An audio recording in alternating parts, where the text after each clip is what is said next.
Welcome aboard to NJ.com's Jets Chat as we do it every week. Dom Cosentino, Darryl, Slater of NJ Advanced Media joining us here to talk about the Jets and this week's game coming up against the Buffalo Bills with a new cast of character, at least one, on this Jets team now. Dom, Darryl, how you guys doing today? Hey, Joe. Pretty good, Joe. How are you? Doing well, and this game obviously brings a little extra intrigue than just a normal game with a 1-6 team because the Jets added themselves a pretty high-profile wide receiver. Before we get into how Percy Harvin will fit this team and what his impact could be, what were your initial thoughts when the Jets made the move a week ago today? I thought it was a prank when I first heard about it. I didn't think it was true, and I think it's funny. Calvin Pace, the Jets linebacker, kind of told us today he had the same reaction that somebody was kind of lying to him about it because it seemed so out of the blue, and almost even out of character for the Jets and general manager John Idzik to make a splashy kind of move like this. So the reaction was certainly a lot of surprise, especially since it happened on a Friday night heading into a weekend after they had just played on Thursday. So that everyone was kind of looking forward to their weekend at that point. It really shook things up.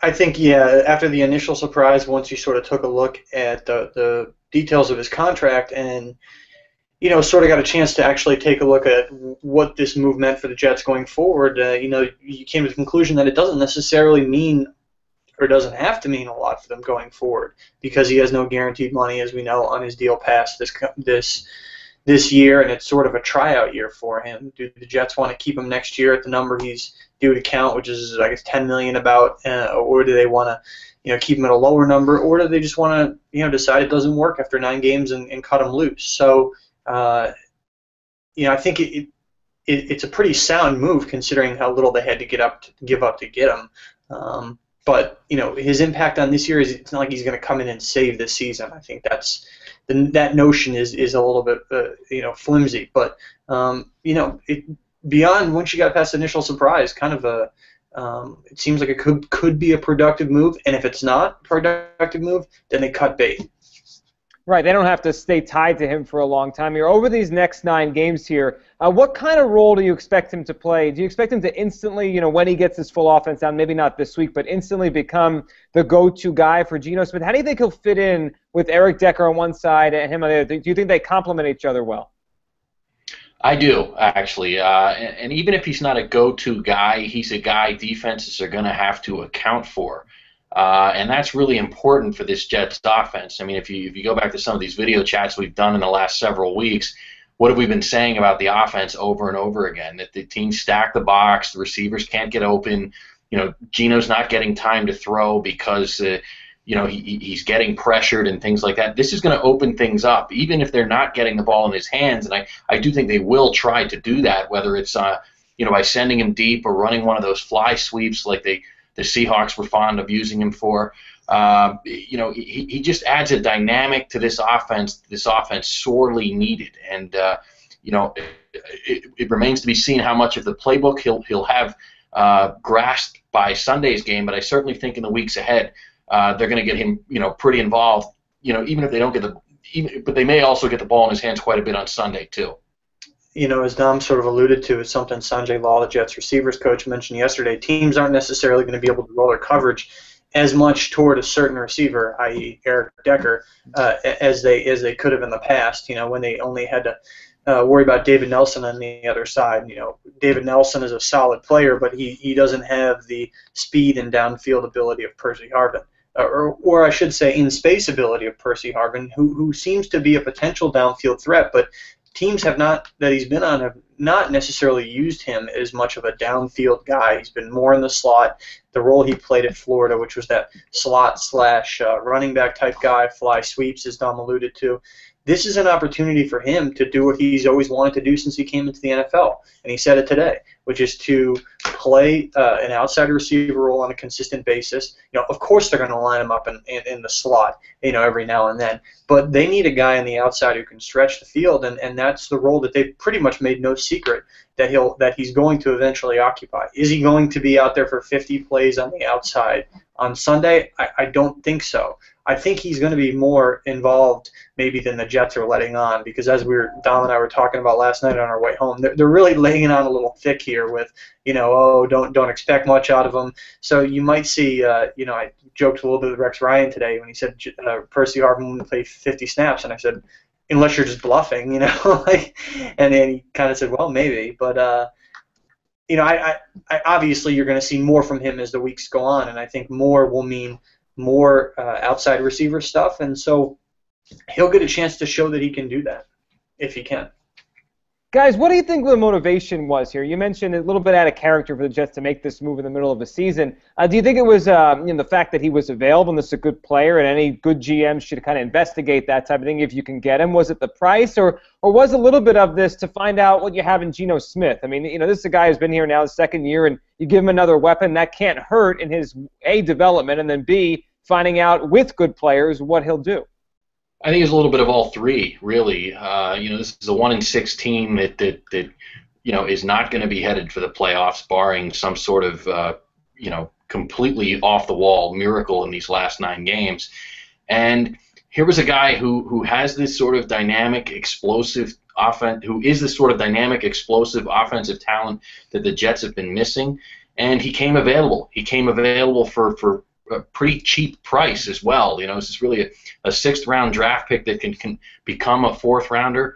That's a pretty low price to get for a guy like that, regardless of how many times he's going to get the ball for this team, just because of what he can bring and open things up and how much that will help Geno Smith. I think that's the biggest and most intriguing factor here, and I wrote that last week, I think, and you touched on it yourself, Joe, later in the week, that it gives Geno the sort of weapon he's been missing since he became a Jet last year. Santonio Holmes was hurt a lot last year, so he didn't have that downfield threat. David Nelson was basically his main target because Jeremy Curley was hurt too, and Nelson just got cut. So that sort of tells you the weapons that Geno's had to work with.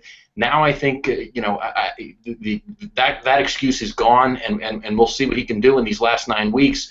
Whether or not the Jets are win a bunch of these games or not, just whether they'll be able to better gauge whether this guy's their quarterback of the future or not, and whether they have to blow everything up and start over again next spring. All summer the Jets were talking about the possibility of Stephen Hill turning a corner. I don't know if anyone remembers him at this point, but Stephen Hill, the 2nd-round draft pick from a couple of years ago, supposedly a great downfield receiver, now on the practice squad for the Panthers, obviously did not turn that corner this summer, which left obviously a huge hole for this Jets team. And a lot of people wondering why John Idzik didn't more thoroughly address the receiver position in free agency. Well, they were hoping Stephen Hill would turn a corner, and he didn't. So that left them with only Eric Decker. And now, obviously, they were going to have to further address their receiver position after the season, right? So, you look at the case of Percy Harvin. Say the Seahawks were going to cut him after this year, if that was so-called inevitable, considering, the guaranteed money was gone in his deal. He wasn't going to be a cap hit anymore. The problems that he had there off the field and in the locker room, the Seahawks part ways with him, and he hits the open market. At that point, the Jets are, if they want a guy like Harvin, if they wanted Harvin, they're bidding at a higher price than what they just paid last week to get for him in this trade. And they also get him in their building for half a season, and they can audition him for, a $6.5 million cap hit, which means they can't roll that money over to next year. But it's a smart move going forward. As Dom said, in the immediate right now, the biggest thing it does is let them decide whether Geno Smith is the guy, right? Even if he isn't, and Percy Harvin shows them some things, they have a guy now who they're going to get at a potentially reasonable price. He's got a big cap hit next year, but maybe they can renegotiate considering, how many teams are going to want to pay him that money next year. A lot will be dictated by these last 9 games, but the move was, I think, partly current-looking and partly forward-looking. And they'll say it's about winning now, but obviously the immediate impact, as Dom alluded to, is determining in these last 9 games whether Geno Smith can be the Jets' quarterback of the future. And that's pretty much the only thing these last 9 games are about. And that starts here with the Bills on Sunday. A Bills team that is better than it's been in the past, but the Jets have had a lot of success against the Bills under Rex Ryan. It's one of the teams they seem to beat almost all the time, if not twice a year. I can't think of one year the Bills have swept them since Rex Ryan arrived, if that ever happened. So, the Jets have had some good success here against the Bills. Why do you think that is? Why have Rex Ryan's teams played the Bills, relatively well over the last 5-6 years? Well, the Bills have been bad. I mean, that helps, yeah. It's really as simple as that. They haven't had good quarterback play, consistent quarterback play, and that's something that, Rex Ryan's defenses have kind of been able to tee off frequently on the quarterbacks. They've got Kyle Orton now, who's shown some flashes here in these last couple of weeks, but they've also got a very good defensive line, a very good front four. That's going to be a challenge for the Jets' offensive line, a line that played pretty well last week against the Patriots. But it's a whole new challenge now with this front four for the Bills coming up this Sunday. But we'll see. It's a better Bills team than the Jets have faced in the past. So even at 1-6, Jets fans think this is going to be a cakewalk. I'm not so sure. The Jets are favored in this game, and I saw a stat that no team with a winning record had ever been an underdog against a 1-6 team until this week, which is insane. But there's a couple areas the Jets need to be worried about. One, as Dom alluded to, is the defensive front, and in particular, Kyle Williams of the Bills, and the potential matchup with Ode Abushi, the Jets' new left guard. He played really well for the most part in New England, especially in run blocking. He had the screw up on the pass blocking. In his pass blocking on the touchdown to Curley where he held. I mean, the Jets keep saying it nullified the touchdown, which is nonsense because if he doesn't hold there, then Geno Smith gets hit and he never throws the touchdown. There is no touchdown. Yes, right. And then it was a good holding call because Geno Smith was going to get wrecked. But the bottom line is he got beat, so he had to hold on the play. So, yeah, I mean, if he blocks a guy clean, then there is the touchdown. But so that's a challenge for Abushi going up against Kyle Williams. The other challenge is the fact that, Kyle Orton is not necessarily a great quarterback, but Sammy Watkins is one of the better young receivers in the NFL. And, do the Jets have the ability to cover him one-on-one? And who is going to cover him? Darren Walls? What's the other cornerback situation? Is Phillip Adams going to start? Are they going to roll Antonio Allen over there? Allen has struggled mightily in coverage lately, got beat a couple times in New England. So, again, I feel like we're beating a dead horse here. Every week we talk about the issues in the Jets secondary. Yes, they're not going up against an elite quarterback for the 7th straight week, but they're going up against a receiver who could pick them apart a little bit, I think, in this game. Yeah, I agree. I mean, Watkins is great, and last week, big touchdown catch to win the game for them at the end. You guys wrote, Dom, you had a piece about Rex Ryan's quote about Calvin Pryor in that secondary for the Jets. The two rookies will be going at in the secondary. You have Pryor for the Jets and Watkins, obviously the receiver for the Bills. I liked your piece because the quote from Rex Ryan came across as anti-Calvin Pryor. He hasn't had the impact we've expected, but he hasn't been able to play the position and really what they envision him to be yet, which is disappointing because coming out of Louisville, it looked like he could play that role really well. Yeah, exactly. And Rex's quote got a lot of play, around the internet, but it was really only part of the quote that I think a lot of people paid attention to, where he said that Pryor hadn't played up to expectations, because the key is this is a team that doesn't have two quality corners, and that I really put the blame on John Idzik for that, for kind of misreading the market on what it took to get a cornerback after they decided to let Antonio Cromartie walk last season.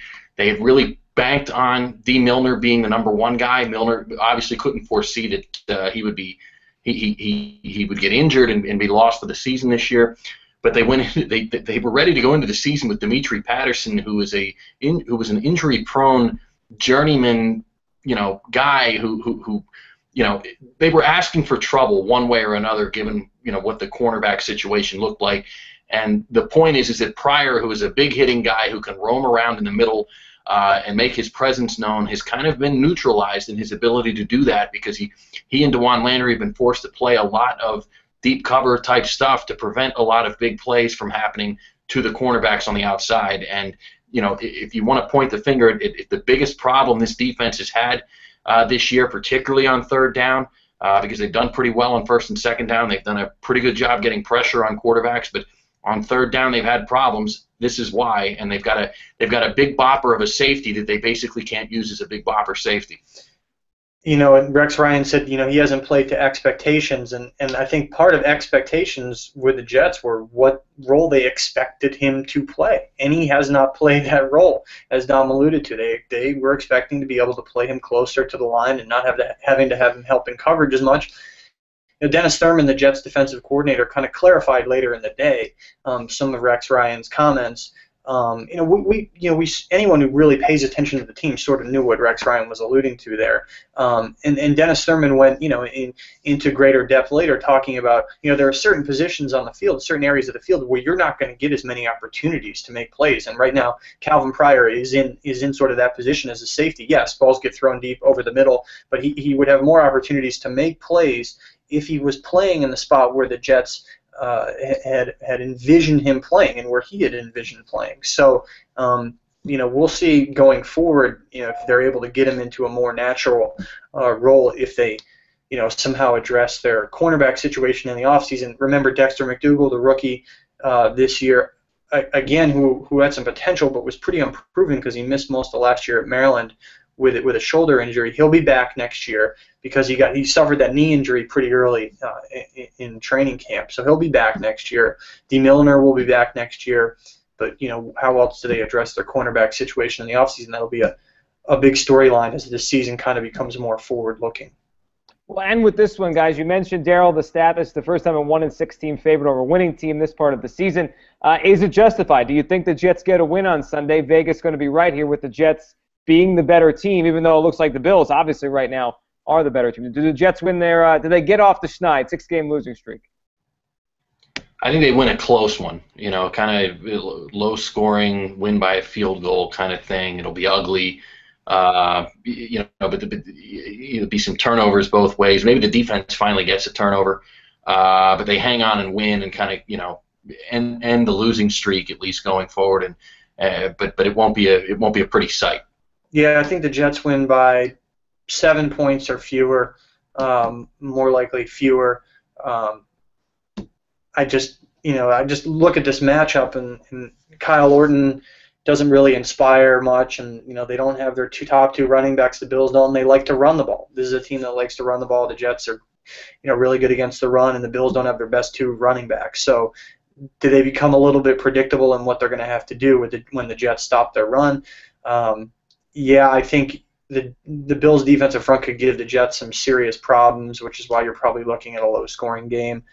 I probably sent in a pick that was a bit too high earlier today when I sent it to Dom. But I think a touchdown or less, and the Jets win. I thought they'd win last week in New England, and they made it close. They played well and showed some pretty encouraging signs in that game, which sort of got lost in the shuffle of the fact that they did lose again. But they have not been playing since the San Diego game as dreadfully as they played in that game. So, those moral victories aren't victories, but I think this is all going to start to compound here for this team, where they're going to start winning games that they should, which is this Sunday, which is probably coming up at home against the Steelers in a couple weeks. Those are a couple games they should win, and I think they will. Whenever in the Jets, win or lose, it's ugly either way. Guys, we appreciate time here today. Enjoy the game Sunday. We'll catch up again soon. Thanks, Joe. Thanks, Joe. There goes Darryl and Dom on the Jets beat. Thanks for watching on NJ.com.